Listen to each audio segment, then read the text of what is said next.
Living Local Carolina with Katie Turner. Local trends, shopping, dining, and more. This is Living Local Carolina. This story is sponsored by Little River Medical Center. All right. Well, good morning, everyone. Thanks for joining us today on Living Local Carolina. Today I'm back at Little River Medical Center, and I've just been chatting with Delma. Delma, how are you? I'm doing good. How are you doing? I'm doing wonderful. Delma, you have a very unique title here at Little River Medical Center, and it's something that's really important to the community. Tell me about what you do. So I am a population health specialist / community health worker here at Little River Medical Center, where I have proudly served our community for about 2 years. So population health specialists, we are focuses on supporting our patients outside of the exam room and ensure patients get the help that they need, whether it's assistance with medical transportation, medical support, medication support, or access to healthy food. And sometimes it's just as simple as being able to speak the same language as your patient, and you actually are quadrilingual, is that what you say? You speak 4 different languages. Tell me more about that. So I just speak, Spanish is my first language, Haitian, Creole, French, and English. So it makes it simple when you can speak the language that the patients speak, it makes it easier for them. Do you have any stories maybe of a time where this has come in handy? Yes, once we had a patient that only speak Haitian Creole. So for whatever reason, she stopped coming for her appointments. After multiple unsuccessful phone calls, I ended up visiting her at home. So she was deeply depressed, where our team acted, quickly and by supporting her with our behavioral health counselor. But because I was able to speak her language, that was, like a blessing for her. Well, how did that make you feel in that moment? Well, it made me feel proud, and it also made me feel happy that I'm able to help someone, not just, with what I do, but understanding where they're coming from. What are some other ways that Little River tries to help people get over those barriers? Well, we do have Little River Medical Center provide Boostlingo, so this is an interpretation service that we have, but we help them with that, and we also have many teams that speak so many language that they can help with that too. So obviously the name Little River Medical Center, you guys have locations in Little River, but there's a lot of other locations, right? Yes, we do have 6 locations for now. We have Little River, Health Access, Myrtle Beach, Carolina Forest, and here today at South Strand. Yeah. So what would you say is something that you are most proud of when it comes to your job?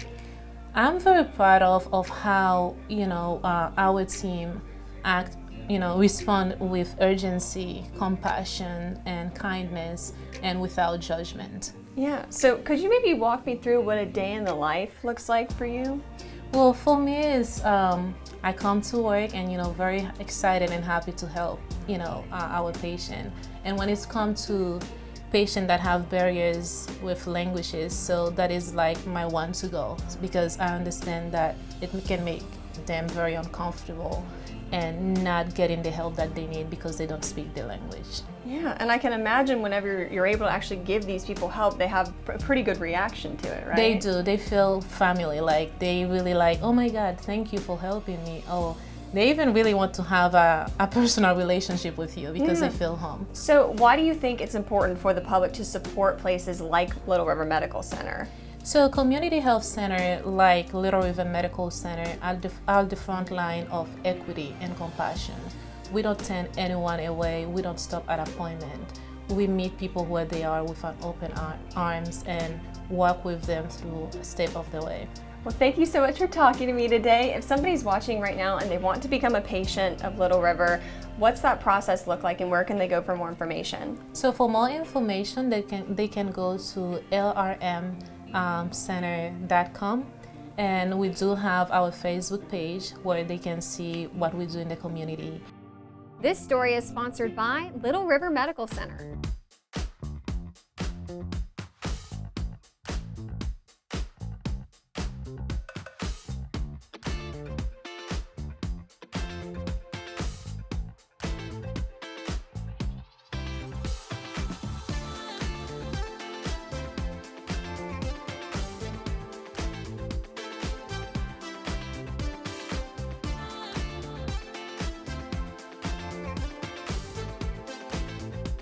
We'll be back right after this break with more Living Local Carolina.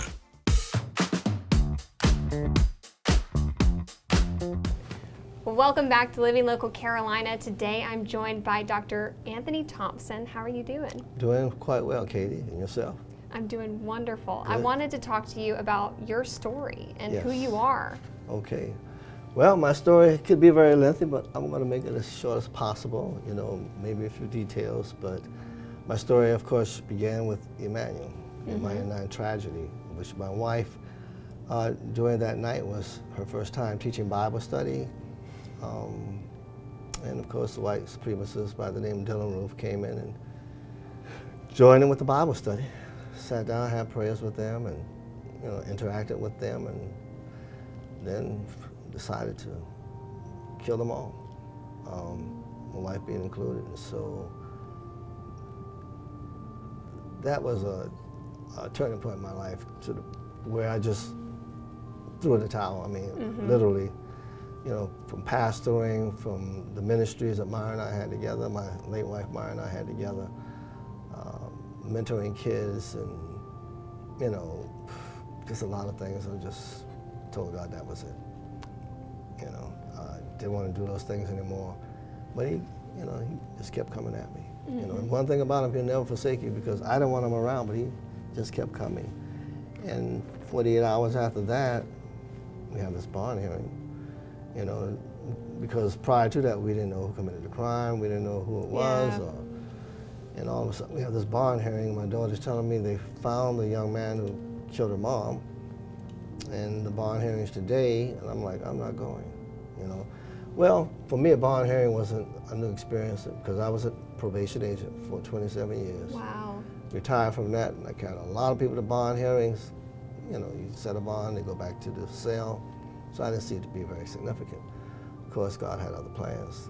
And my daughter just kept coming at me. We ended up at the bond hearing, and I told them, literally, don't say one word. We're going to keep our mouths closed. Because this is the first time we encounter a situation like this. And whatever you say, you're going to hear it again. And lo and behold, the magistrate asked, is there anybody here from the Myra Thompson family? Like, God, kidding. And he didn't want to speak, but the Lord said, get up, I have something to say. Now, mind you, I knew it was him because the night before, I want to say 48 hours before then, I was on the ground literally crying like a baby. Yeah. And this voice was saying, get up, but it was a very harsh voice. 3 times, and I got up, realized that's who it was. And so when I heard this voice in the courtroom again saying, get up, I have something to say, I just wasted the time. And didn't want to argue with him, just got up. And I'm headed to the podium. I'm not hearing anything. I'm saying, okay, you set me up here. You better have something to say, because I have nothing to say. And I was about to turn back around, because he convicted me, called me a sinner. And I'm like, seriously? But I didn't do this. No, you didn't do it, but, I died for you and I died for Dylan. I mean, he carried me through the whole gamut. It was like I was there for maybe days, just standing there, but it was just for a short time. And he just kept coming at me about he died for me, he died for Dylan, I'm a sinner, Dylan's a sinner. And I'm like, you know what, I didn't come up here to tell anybody that. I'm not gonna tell anybody that, it's between you and I. But he just kept coming at me, and it just took me back. And I started thinking about the fact that I am a pastor, and I had a church that they needed to know I was okay, and I needed to do what pastors do. And so literally my mouth just opened.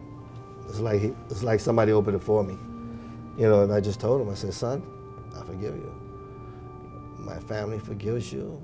We would like you to take this opportunity to repent, give your life to the one that means the most, Christ. So, because you're in a lot of trouble right now. Things are going to happen to you really bad. But he can change your heart, he can change your attitude. And if you do that, no matter what happens to you, you're going to be okay.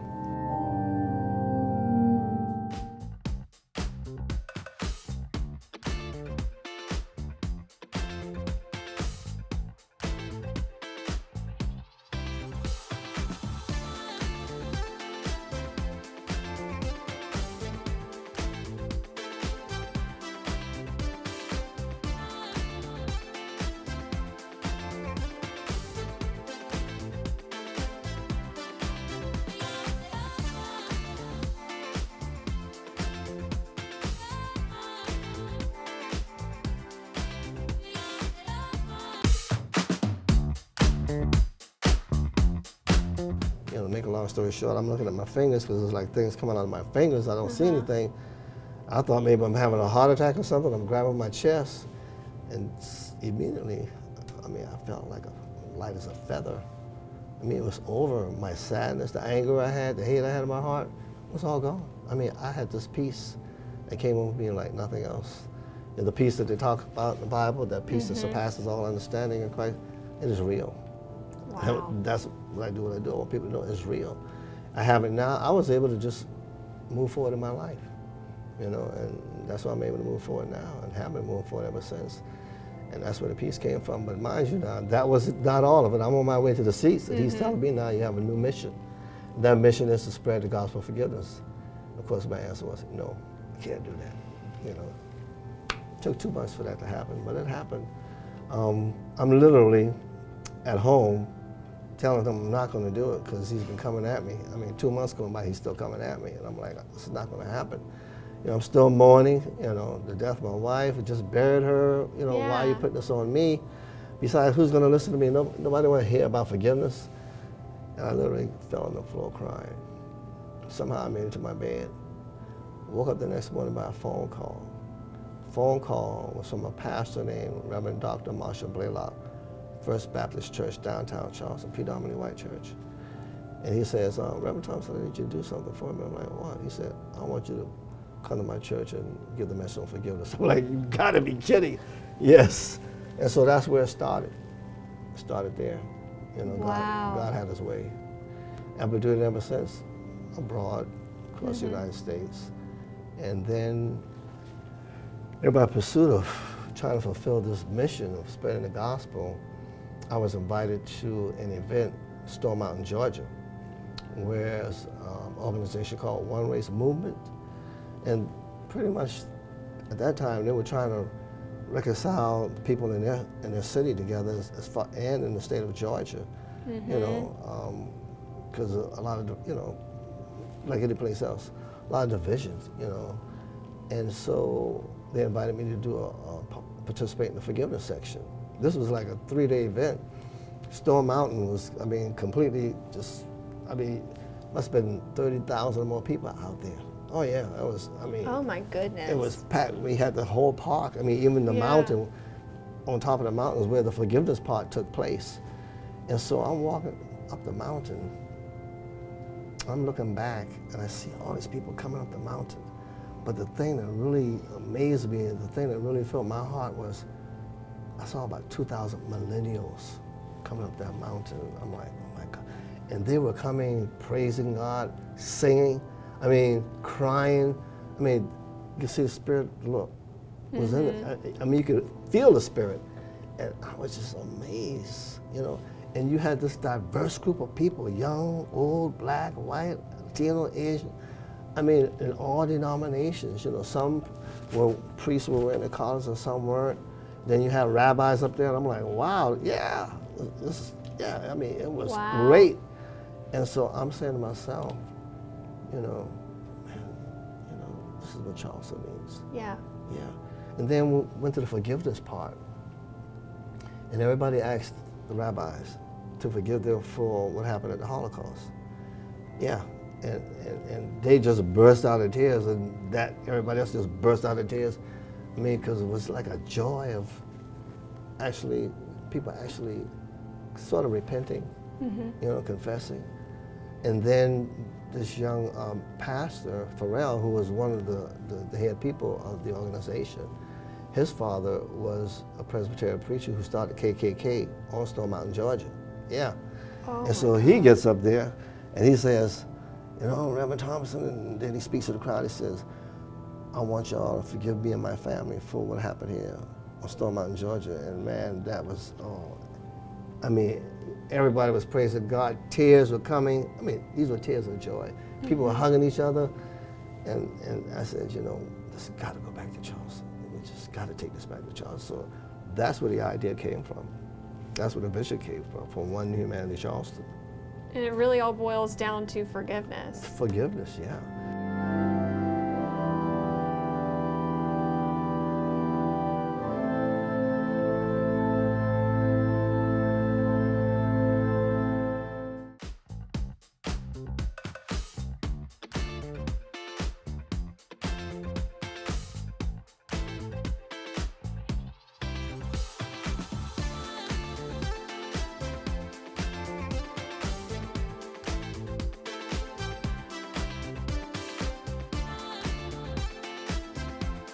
We'll be back right after this break with more Living Local Carolina.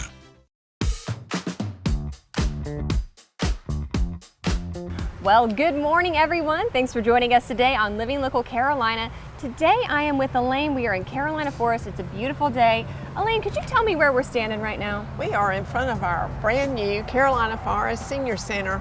And when I say brand new, it's a couple of years old now, but for a council on aging, that's brand new.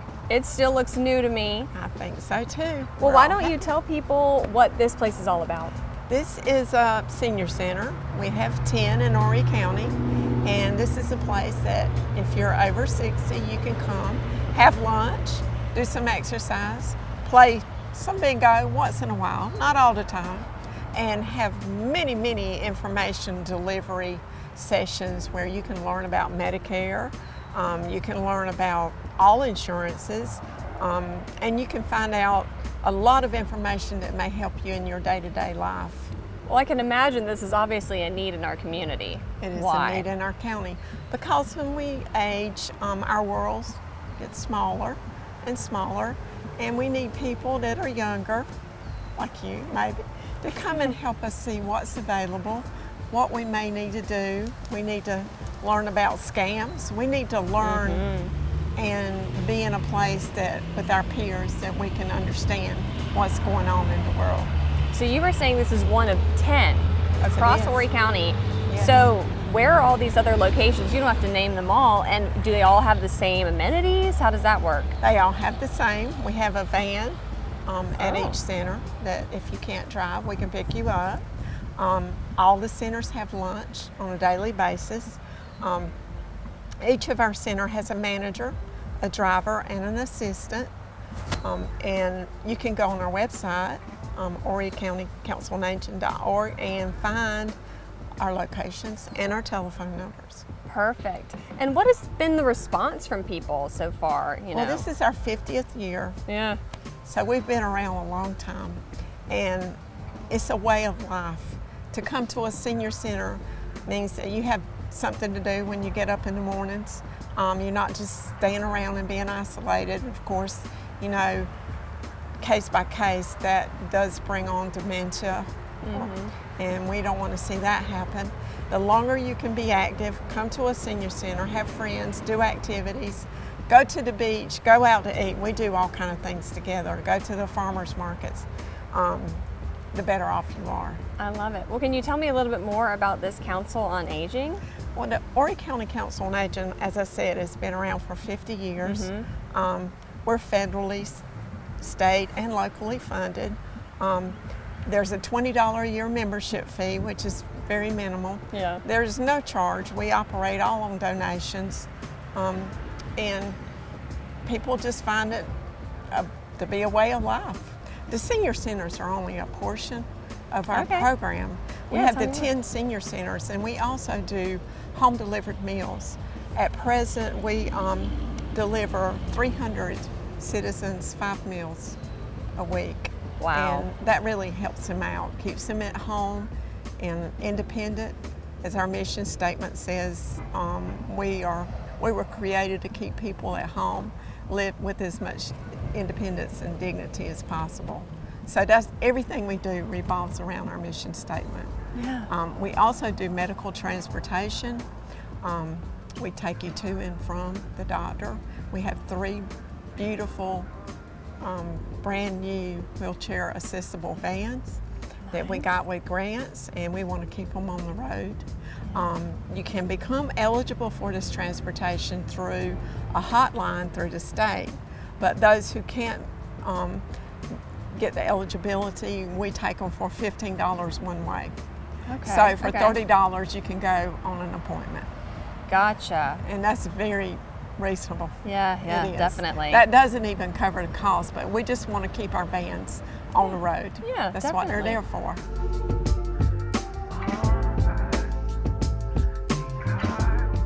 Don't forget to like our page on Facebook and follow us on Instagram and Twitter. How to use the QR code. Just open the camera app on your smartphone, iPad, or tablet. Point your device at the QR code so the QR code appears on your screen. Your device will recognize the QR code and show you a notification. Click that notification and you'll come to our website.